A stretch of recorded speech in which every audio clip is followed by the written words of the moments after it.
I'm Lyman. I'm Susie. And we live over here in Camelot Estates. We've been here 22 years or so. Never had much water in the basement, over maybe an inch or so. That Saturday morning it started raining, and it was raining quite heavily. And I look out the back door deciding that I had to do something about getting my lawnmower to higher water, and my wife says, "What'd you say?" It's too late. It was too late. It was. Just that quickly. And unfortunately, within 20 minutes, it was too late to probably start any kind of salvage operations. Our neighbors on both sides of us were out of town. One neighbor in China, the other neighbor in New York City, and my son was in Chicago. And I had been undergoing chemotherapy for cancer. At that point, we did try to rescue some valuables from a neighbor's house. We were partially successful. In our house, even though it was furnished, valuables is all state of mind, so we pretty much didn't have time to get anything out of the finished basement we had, and so for the next 4 or 5 hours we could hear things crashing and floating downstairs. In fact, I went down and looked a couple of times, and there just wasn't, anything that we could do. So we kind of regrouped that afternoon. Once it quit raining, which was pretty quickly, thank goodness, the water started receding, but not after we had 49.5 inches of creek and river or field water in our basement, which coated everything in mud and water, and anything it could soak up water did.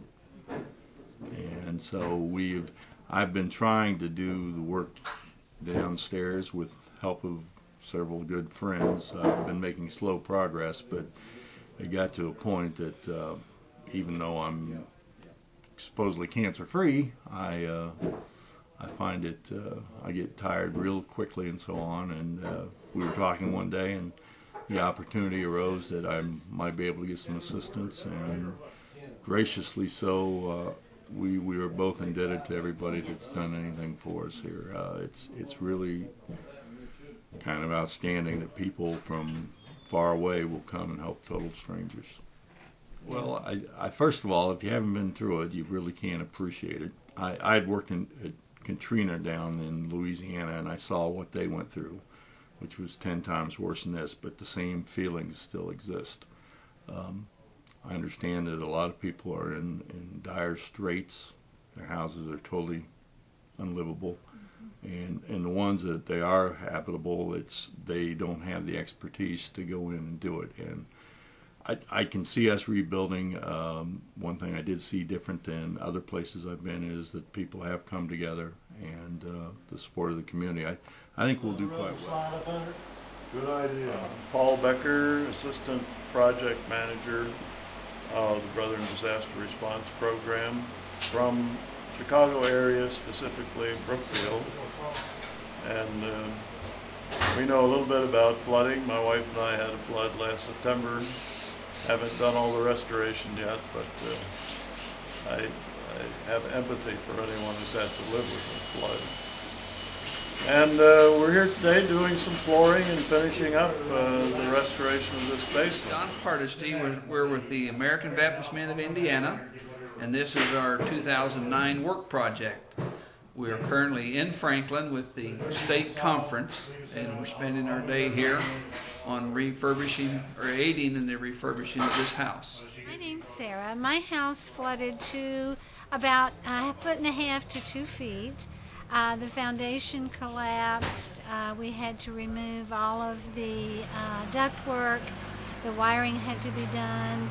Plumbing had to be redone. All of the kitchen, the cabinets, painting, and on and on. At this point, a year later, the great joy of my life is that the flooring is going on. And I'm going to have floors in my house. This is the best day of my life. Last night I sat on the floors and just crawled around and touched them and kissed them and patted them because they're so kind. They don't make you feel that you are asking for charity. It's not that. It's that people are happy to help. And the people who come in and help are so kind and so thoughtful and so sweet. I mean, it's just a way that they. Lose two of them?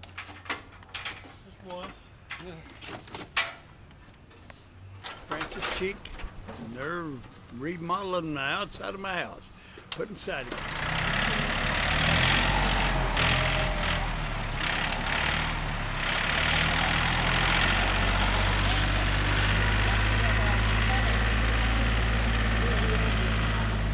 Hi, I'm Brenda Wilkerson, and I'm from Leadership Johnson County Seeds for Survivors, and we're here today in Smith Valley, as you can hear in the background, re-landscaping a home for one of the flood survivors, and we've got a beautiful day to do it, and we hope when we get all done we'll have her some new trees, new flowers, and a brand new backyard. I am so grateful. I can't even tell you.